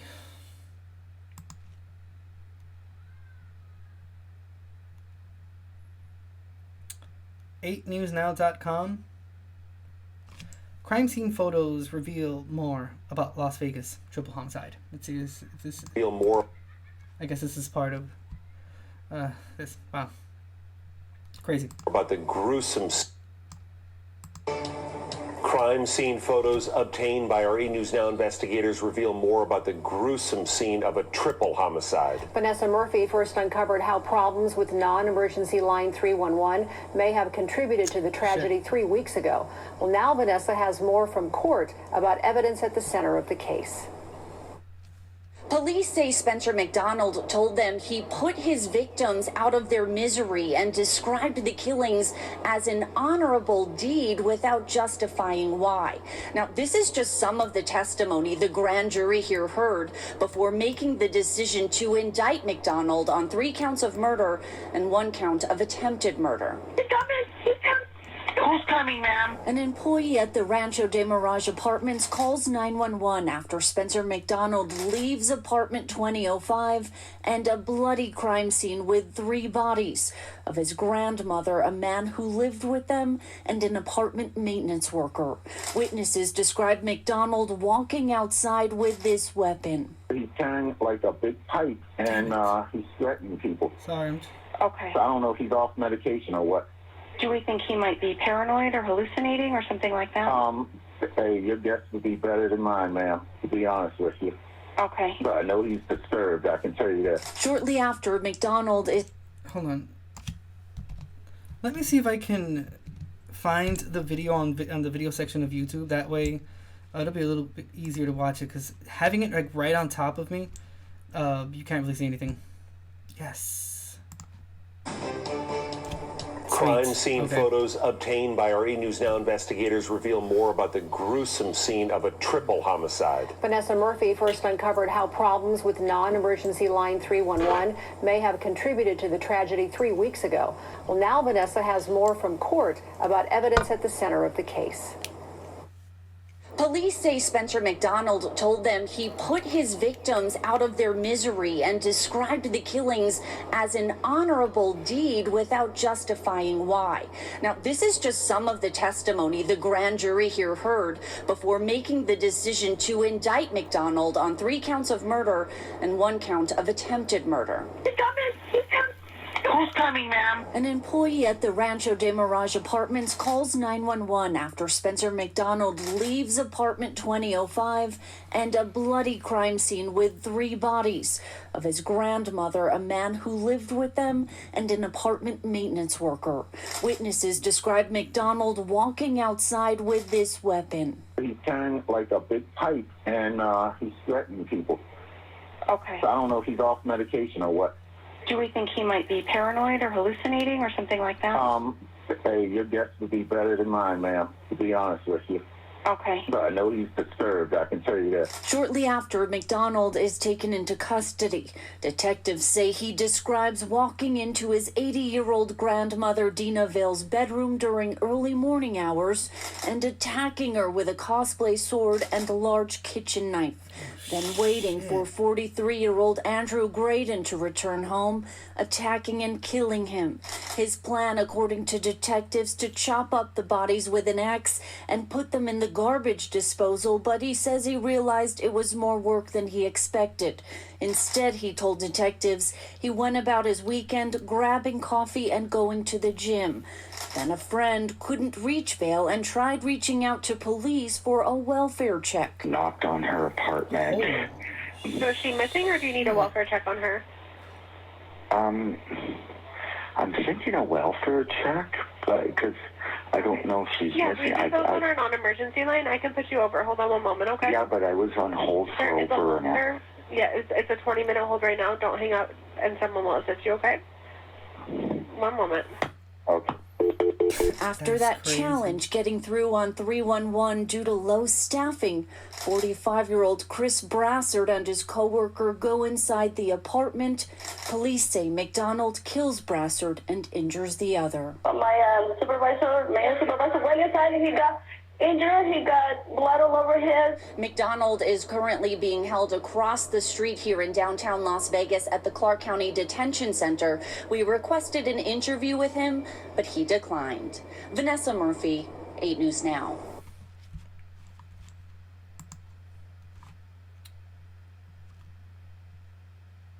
Wow.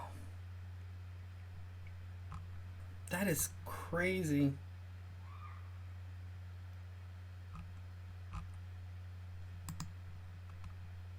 Yeah, I mean, he's...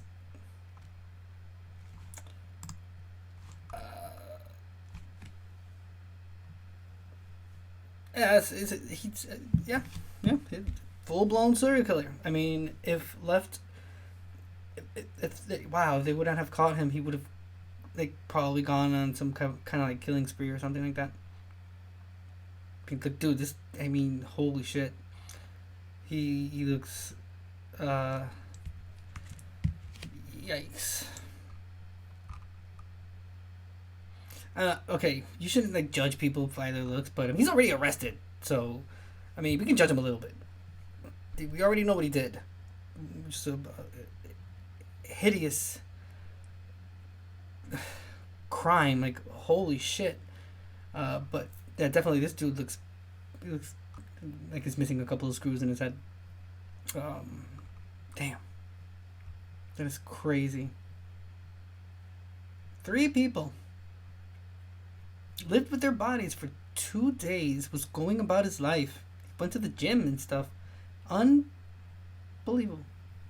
Obviously believable because it happens, but just like the situation in and of itself, it's crazy. At the beginning of the stream I mentioned I focus more on true crime daily and things that are happening now. I mentioned before because there's obviously lots of content creators that talk about like cases that have happened in the past, are like really famous cases and stuff like that, but like everyday true crime is pretty crazy, and it's like a 24-hour thing. It's a pretty big country. There's a lot that happens here. I mean, that's why if you come to this webpage every day, there's something different on posted, because there's just shit happening all the time. And again, these are only things that are being reported because they have like either they're convicting someone or the case has been brought to light and whatnot. But there's plenty of cases of situations that don't make it to the news or anything. So it's crazy. It's a little overwhelming if you really think about it, because it's real life. Like, this is like as real as it gets. And while they're all those other cases, and then like I mentioned, like the Ted Bundys and all these other ones, Charles Mansons, and they're all like they're those are really big cases of things that have actually happened and stuff, and the level of manipulation and like all of that goes with those big cases. It's interesting, but dude, everyday life, holy crap.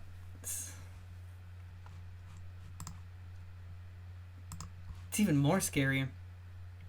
At least that's my personal opinion. Okay, this could be your neighbor. This could be your cousin. So for all you know, this could be someone that you went to high school with. You understand? Those cases that are so famous, there's like a level of separation between like obviously there's people that have met them and whatnot. I know someone that her mother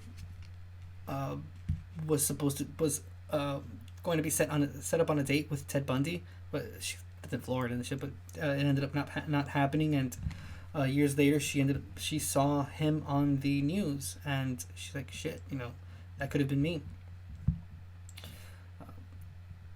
But anyway, there's like a sort of like a level of separation, but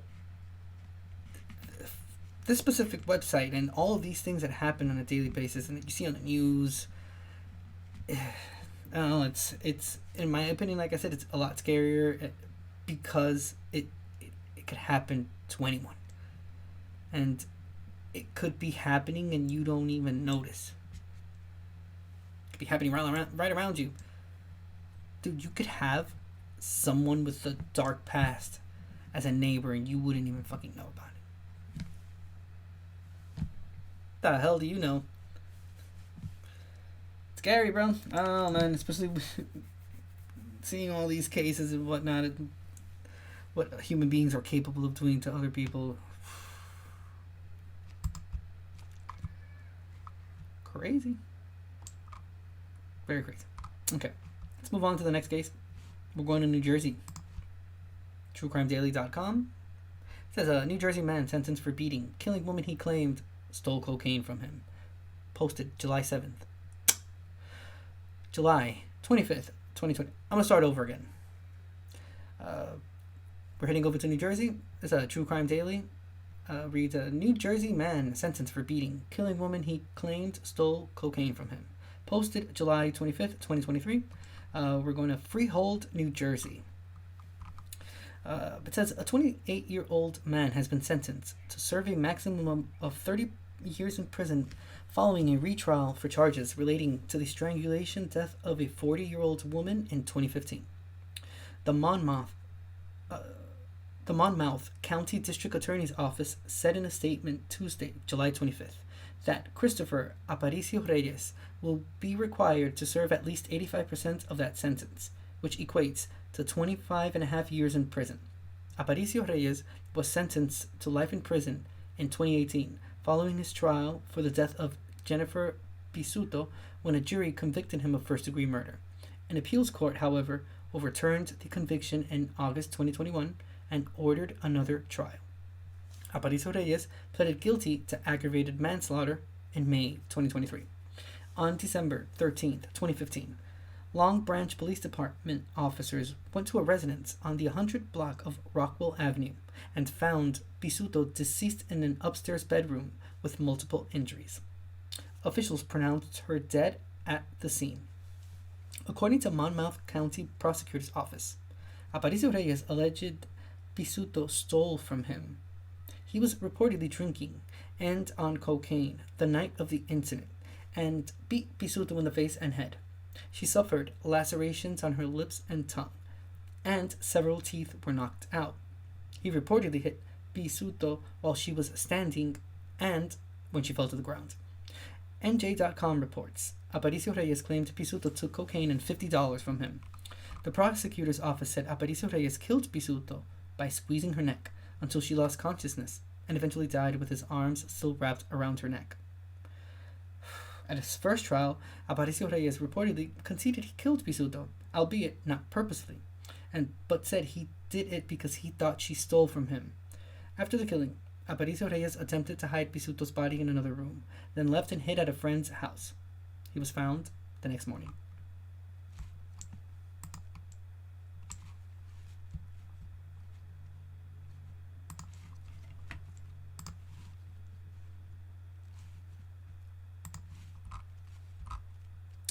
Oh, no video.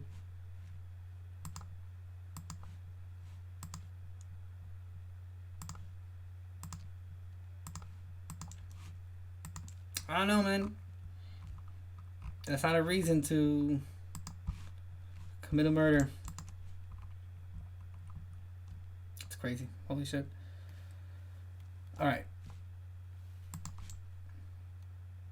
We're heading to New York.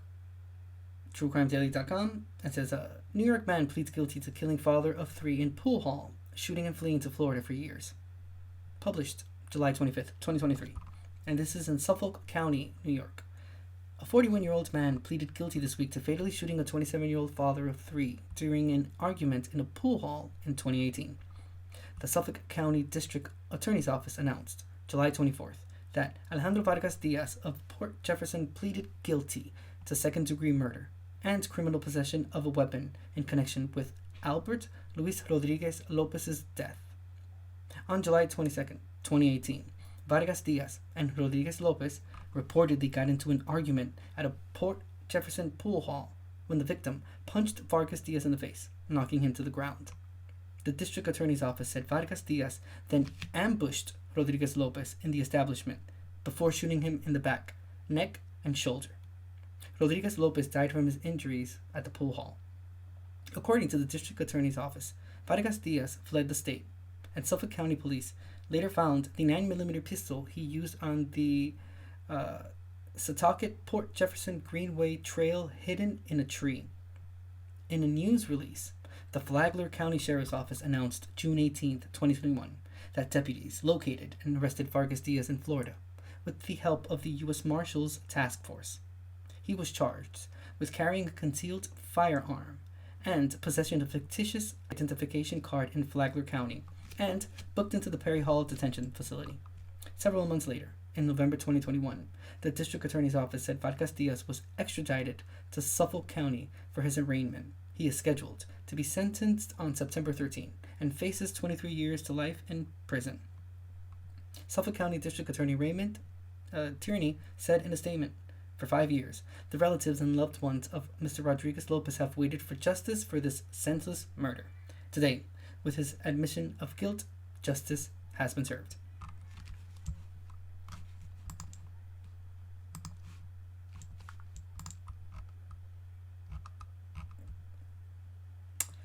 Crazy.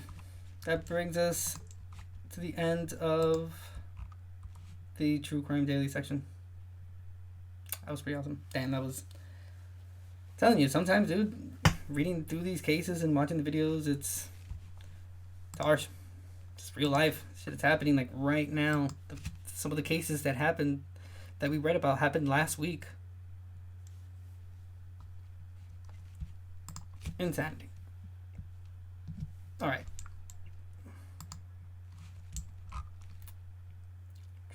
We'll end the stream reading about a random case that'll pop up here on this website. It's called historicalcrimedetective.com. Pretty interesting. Talks about true crime cases that have happened all across like history and whatnot, and it's like randomly picks one and shit. So not last week, I believe was 2 weeks ago, we read about Herbert Mullins. He was the person that sacrificed 13 people to quote unquote stop an earthquake. You can check out that video in the video section of this channel of KAS True Crime. Pretty interesting. Pretty interesting. Let me know what you think. Comment on it. I see that they have not updated it, so obviously that's what it says right here. That's what we read last time. Let us read a little bit about this next one.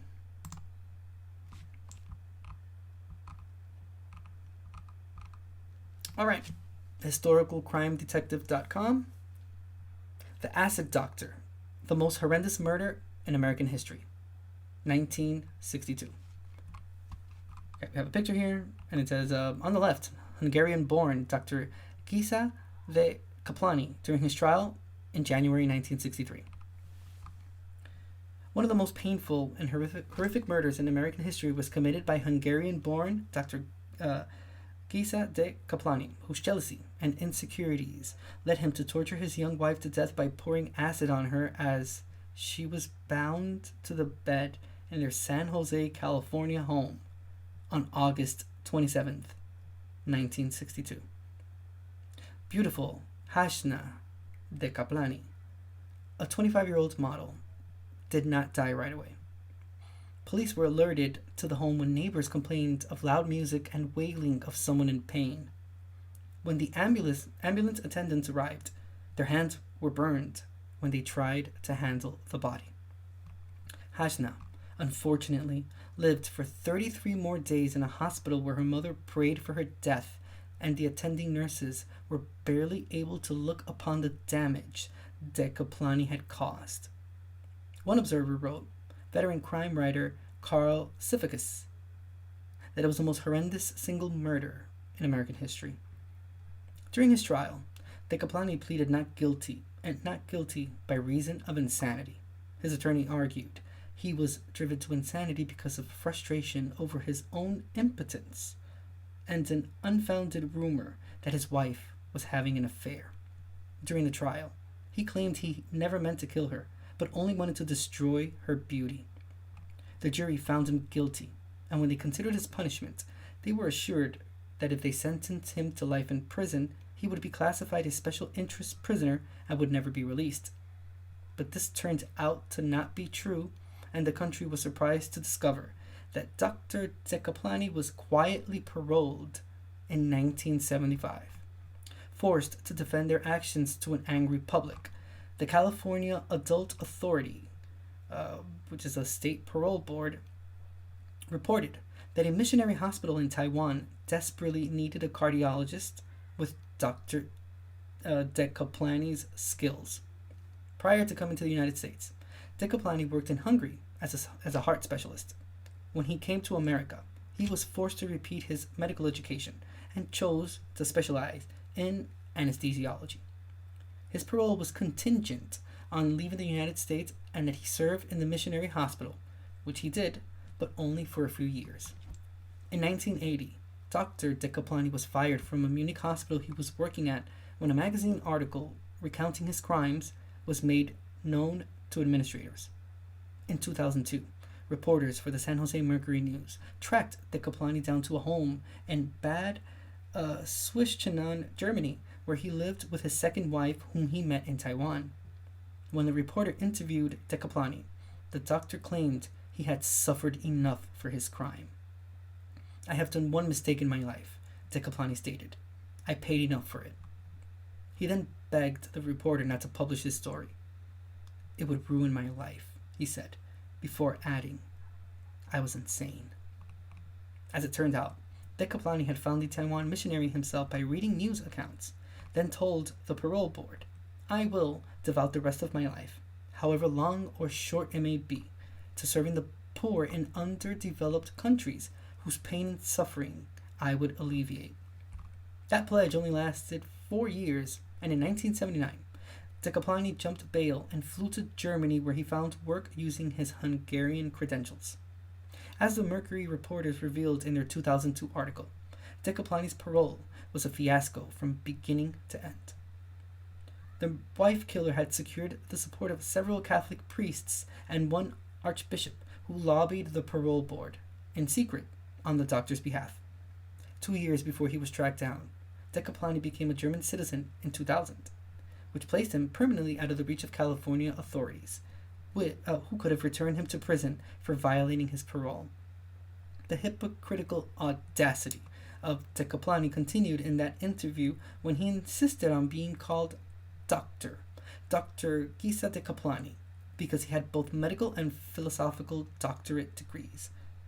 The 76-year-old then blamed the parole board for why he left the country. "If I stayed in California, I would be on parole. But they gave up the authority with kicking me out of the country. You can't eat your chicken and have it too."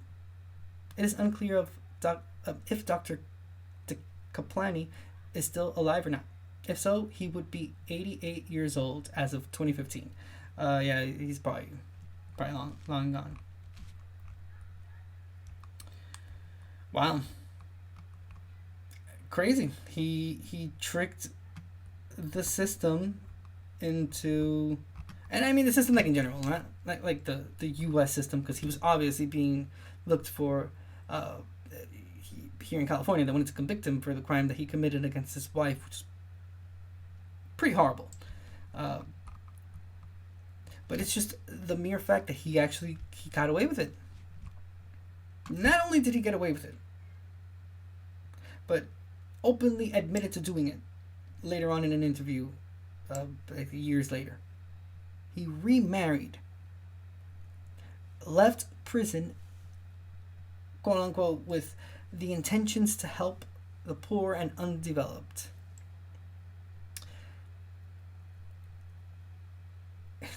He was in Germany. What was he? Before he left to Germany when he started working as a doctor again. In the year 2000 was when he became a German citizen. He was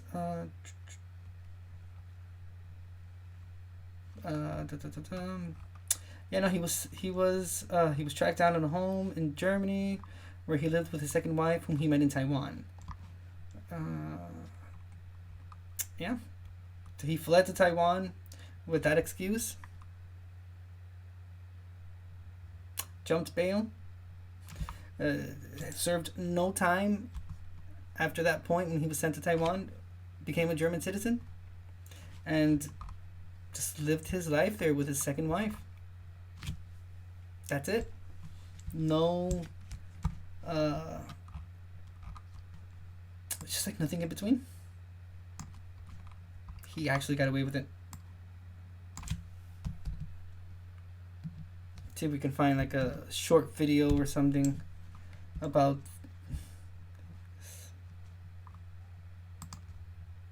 fucking monster. Let's see.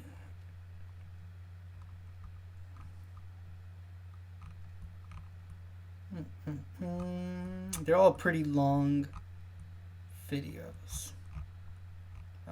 Some great content creators on YouTube. You should check them out. Talking about the same case.